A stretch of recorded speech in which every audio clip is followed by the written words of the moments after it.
붙드시고 말씀 바르게 전하도록 은총 내려 주옵소서. 함께 하시고 영광 받아 주시기를 원하옵고 예수님 이름으로 기도합나이다. 아멘. 예, 감사합니다. 오늘 찬양대 헌신 예배로 이 시간 주 앞에 나오신 저와 여러분들에게 하나님의 사랑과 은혜가 충만하시고 또 주님 만나시고 또 하늘의 신령한 복을 받는 복된 시간 되시기를 주님으로 축원합니다.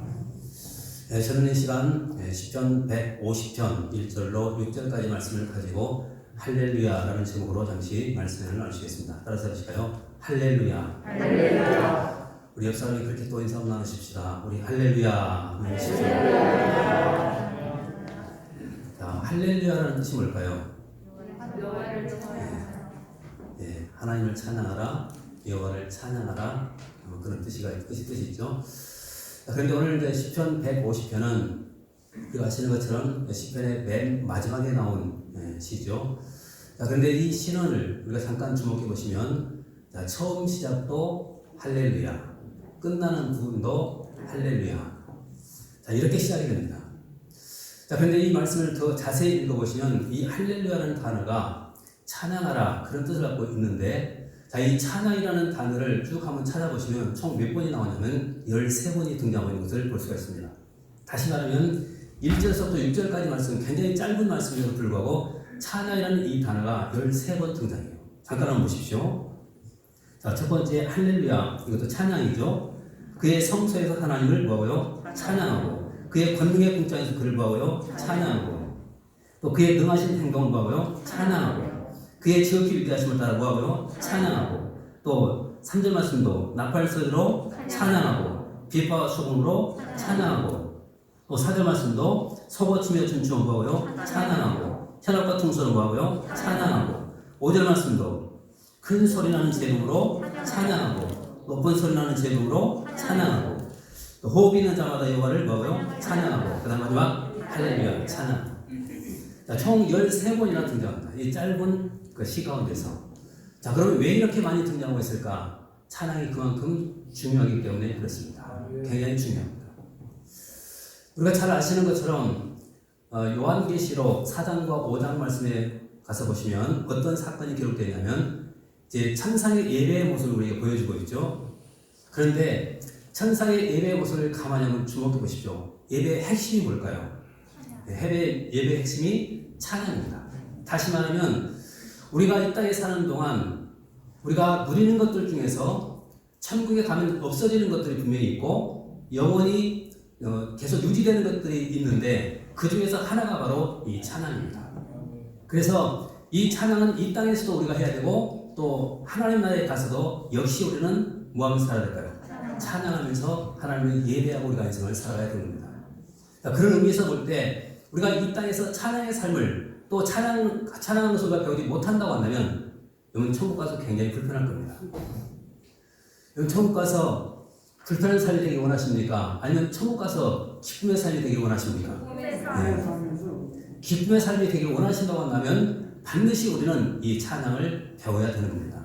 그래서 오늘 저는 찬양대 헌신 예배를 통해서 이 찬양이 도대체 무엇인가, 그리고 찬양의 삶이 과연 무엇인가, 그래서 잠깐 살펴보면서 함께 은혜를 나누도록 하겠습니다.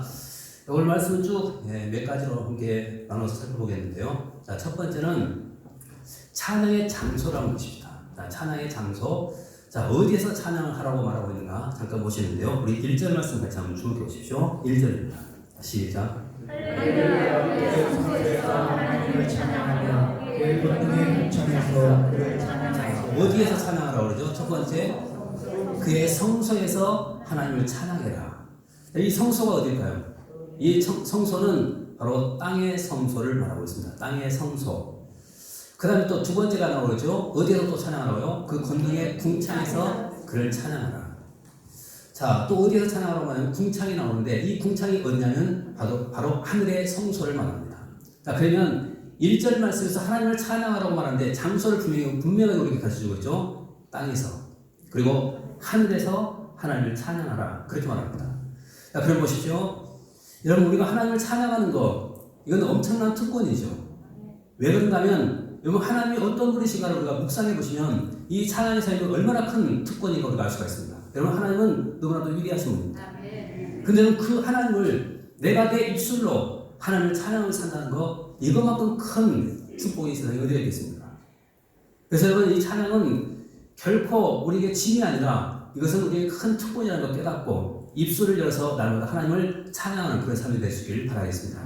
자, 그런데 또 앞에 148편으로 넘어가서 보시면요 1절과 2절 말씀에서 자, 어떻게 찬양하라고 말하는가 다시 한번 보십시오. 자, 148편 1절과 2절 말씀 잠깐 보겠습니다. 자, 시작. 할렐루야 하늘에서 여호와를 찬양하며 높은 데서 그를 찬양할지어다. 2절 그의 모든 천사여 찬양하며 모든 군대여 그를 찬양할지어다. 그렇죠. 148편도 역시 찬양의 삶에 대해서 강조하고 있는데 1절과 2절 말씀에서 지금 뭐라고 말하는가 다시 한번 1절 말씀 보십시오. 자, 할렐루야 어디에서요? 하늘에서 여호와를 찬양하라 높은 데서 그를 찬양할지어다. 2절 말씀도 보십시오. 자, 그의 모든 천사들도 찬양하고 모든 군대들도 하나님을 찬양해야 된다. 또 그 3절 말씀 보면 해와 달과 별도 다 하나님을 찬양해야 된다. 그렇게 말하고 있습니다. 자, 그러면 이번 이 세상에 존재하는 모든 것은 피조물들은 다 누구를 찬양해야 될까요? 하나님을 찬양해야 됩니다. 하나님. 그런데 여러분 우리는 더욱더 하나님을 찬양해야 된다. 왜냐하면 하나님의 모양과 형상대로 지음받은 존재이기 때문에 그렇습니다. 여러분 찬양의 삶 이것은 우리의 특권인 것을 꼭 깨닫고 날마다 찬양하면서 인생을 사시기를 주로 축원합니다. 그 다음에 또 두 번째가 나오는데요. 두 번째는 찬양의 이유가 나옵니다. 찬양의 이유. 왜 찬양해야 될까 하는 것인데요. 우리 다시 오늘 본문으로 들어와서 2절 말씀 잠깐 더 주목해 보겠습니다. 2절입니다. 같이 한번 읽어보겠습니다. 시작. 그의 영원하신 여호와를 찬양하며 그의 지극히 위대하심을 따라 찬양할지어다. 자, 보십시오. 1절 말씀에서는 지금 찬양의 장소가 나왔죠. 하늘과 땅에서 하나님을 찬양해야 된다. 이건 분명하게 우리가 말씀드리고 있고요. 두 번째는 이제 찬양의 이유가 나옵니다. 왜 하나님을 찬양해야 되는가 하는데요. 2절 말씀 다시 보십시오. 두 가지죠. 자, 첫 번째, 그의 능하신 행동을 찬양해라. 자, 그의 능하신 행동을 찬양해라 그랬는데, 자, 하나님께서 하신 일, 능하신 일, 과연 어떤 것이 있을까요? 물론 많은 것이 있습니다. 그런데 크게 나눈다고 한다면 두 가지로 우리는 나눌 수가 있어요. 첫 번째가 뭐냐면 창조사역입니다. 여러분 창조사역. 여러분 하나님께서 세상 만물, 천지 만물을 하나님이 창조했습니다. 우리는 피조물입니다. 그럼 피조물이라고 하면 마땅히 나를 지으신 하나님, 또 천지 만물을 창조하신 그 하나님을 찬양하며 살아가는 것, 이것은 당연한 것입니다. 당연한 것. 자, 그래서 시편 148편에서 뭐라고 하는가 잠깐 보겠는데요. 자, 지금 없으니까 성경을 한번 찾아보십시오. 148편 1절에서부터 한번 5절까지 말씀 쭉 한번 읽어보겠습니다. 같이 한번 읽어봅니다. 시작. 할렐루야 하늘에서 여호와를 찬양하며 높은 데서 그를 찬양할지어다. 그의 모든 그의 천사여 찬양하며 모든 군대여 그를 찬양할지어다. 해와 달아 그를 찬양하며 밝은 별들아 다 그를 찬양할지어다. 하늘의 하늘도 그를 찬양하며 하늘 위에 있는 물들도 그를 찬양할지어다. 왜 찬양해야 되는가? 5절 말씀. 그것들이 여호와의 이름을 찬양하면 그가 명령하심으로 왜 찬양해야 된다고요? 지음을 받았기 때문이다. 여러분 지음받은 피조물이기 때문에 마땅히 하나님을 찬양해야 된다고 말하고 있습니다. 근데 이 말씀은 또 여기서만 또 강조된 것이 아니라 요한계시록에서 보시면 천상의 예배 가운데 찬양하는 그 모습을 통해서 우리가 이 말씀을 함께 또 배울 수가 있습니다. 그럼 잠깐 여기 놔두고 요한계시록을 잠깐 가서 보겠습니다. 요한계시록 4장으로 넘어가서 보겠습니다. 4장 8절에서부터 11절까지 말씀 잠깐 보겠습니다. 요한계시록 4장 8절에서부터 11절까지 보십시오. 한번 같이 한번 읽어보겠습니다. 시작. 내 생물은 각각 6날개를 가졌고 그 안과 주위에는 눈들이 가득하더라. 그들이 밤하나 쉬지 않고 이르기를 거룩하다 거룩하다 거룩하다 주 하나님 곧 전능하신 이여 전에도 계셨고 이제도 계시고 장차 오실 이시라 하고 또 생물들이 보좌에 앉으신 세세토록 살아계신 이에게 영광과 존귀와 감사를 돌릴 때에 24 장로들이 보좌에 앉으신 이 앞에 엎드려 세세토록 살아계신 이에게 경배하고 자기의 판을 보좌 앞에 들며 그다음 보시죠. 우리 주 하나님이여 영광과 존귀와 권능을 받으신 것이 합당하오니 주께서 모하셨다고 하십니다. 주께서 만물을 지으신지라. 만물이 주에서 들어있었고 또 지으심을. 자, 지금 4장과 5장은 천상의 예배라고 말씀드렸죠. 근데 4장에서 천상의 예배를 드리는데 가장 먼저 어떤 하나님을 지금 찬양하고 있는 창조주 하나님, 바로 그 하나님을 지금 찬양하고 있는 것을 볼 수가 있습니다. 자, 이렇게 우리는 천지 만물을 창조하신 그 하나님 마땅히 찬양하면서 살아야 됩니다. 이거 왜냐하면 그것이 능하신 행동이기 때문입니다. 그리고 또 하나의 사건인데 그것이 뭐냐면 구원 사건입니다. 이거 우리가 절대로 잊어서는 안 되는 사건이죠. 다시 말하면 여러분, 하나님께서 우리를 구원하기 위해서 어떤 놀라운 일을 행하셨습니까? 여러분, 독생자를 보내주셨습니다. 여러분, 독생자를 보내주신 이 놀라운 사랑을 기억한다고 한다면, 그리고 그 사랑을 내가 받았다고 한다면 어떻게 하나님을 찬양할 수가 있겠습니까?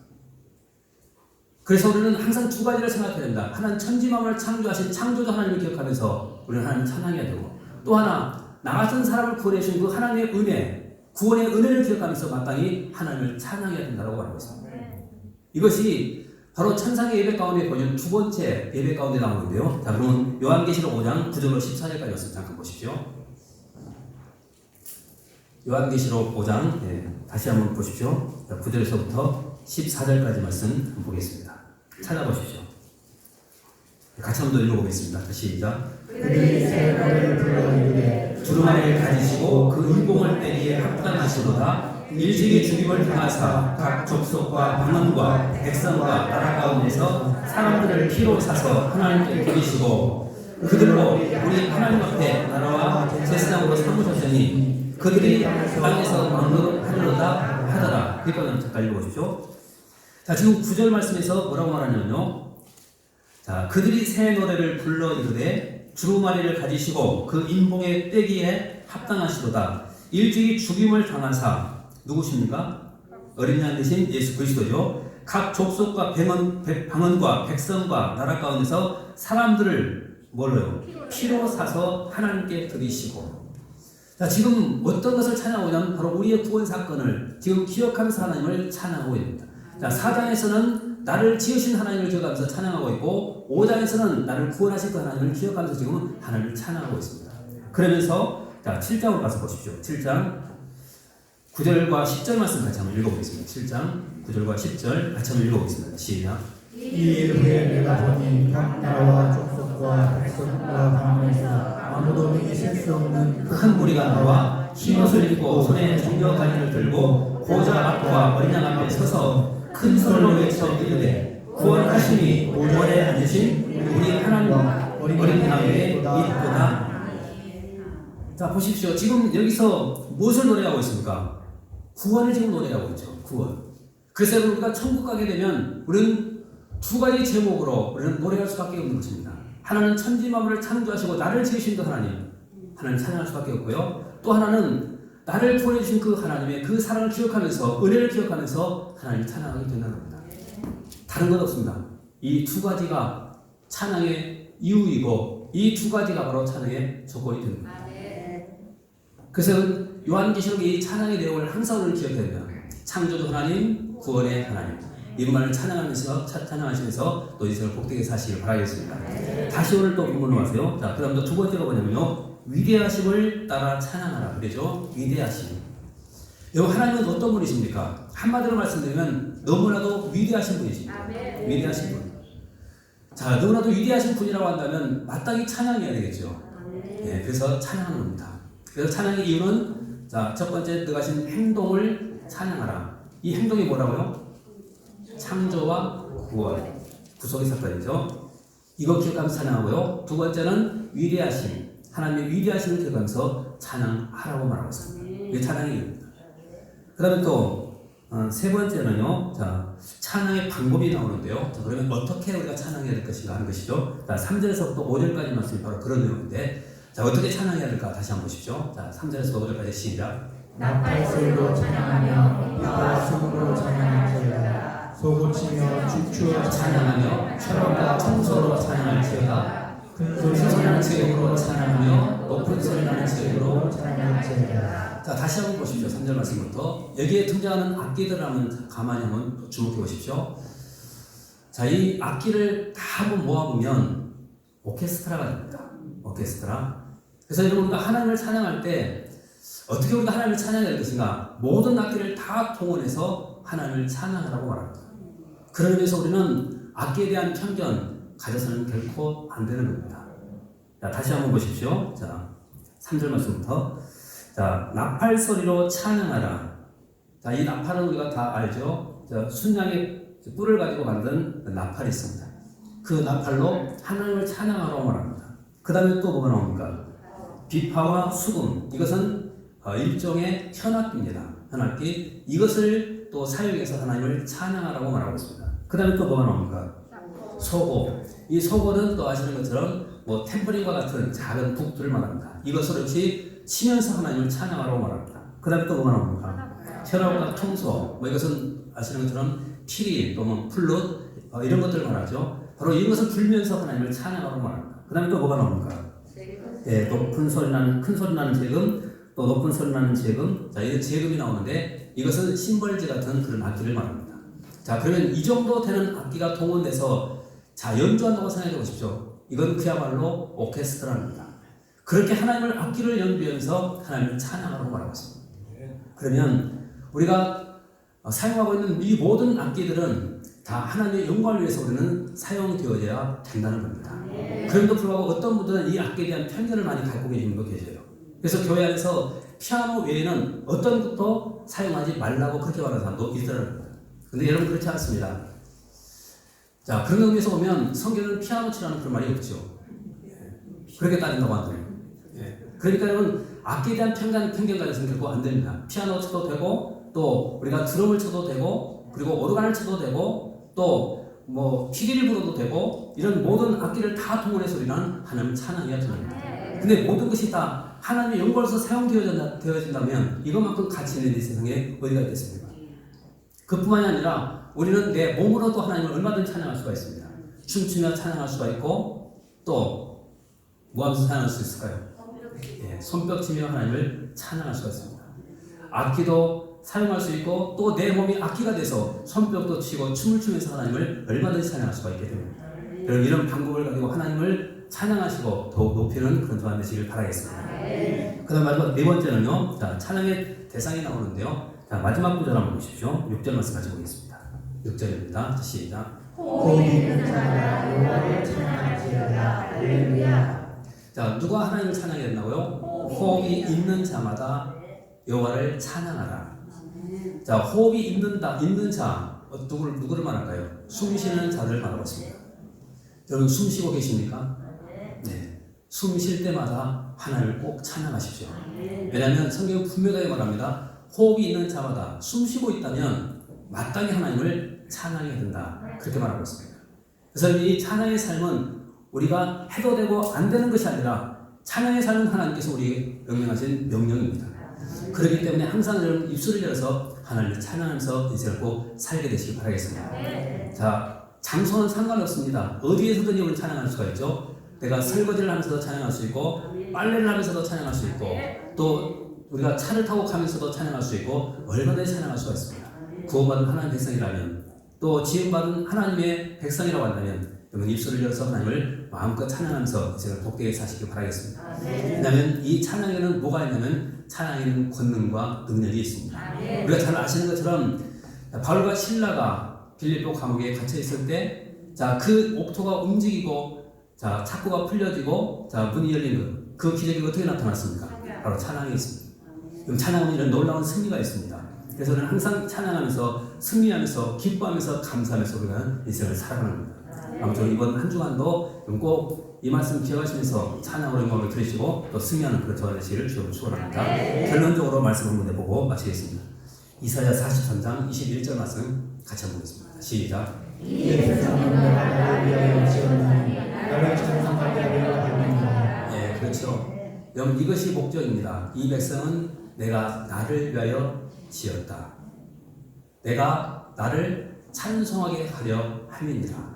여러분 하나님께서 우리를 지으신 목적, 우리를 구원하신 목적은 바로 여기에 있습니다. 하나님을 찬송하십시오.